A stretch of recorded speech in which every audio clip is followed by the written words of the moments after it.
در حدیث صحیح پیامبر اکرم می‌فرماید همانا الله در روز قیامت به بنده خود نزدیک می شود و تمام گناهانش را به وی یادآوری می کند.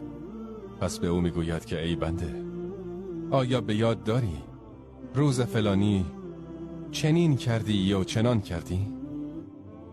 پس میگوید آری ای پروردگار. یعنی آیا به یاد داری که در نماز صبح خواب بودی؟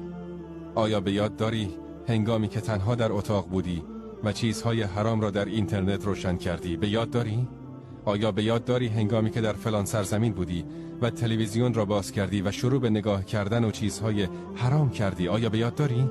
آیا به یاد داری هنگامی که به دروغ قسم خوردی؟ آیا به یاد داری که به دروغ حرف میزدی؟ آیا به یاد داری هنگامی که حقوق والدین را انجام دادی؟ آیا به یاد داری هنگامی که به والدین خود بخل ورزیدی با آنچه که نه بر تو تأثیری میگذارد و نه تو را فقیر میکند؟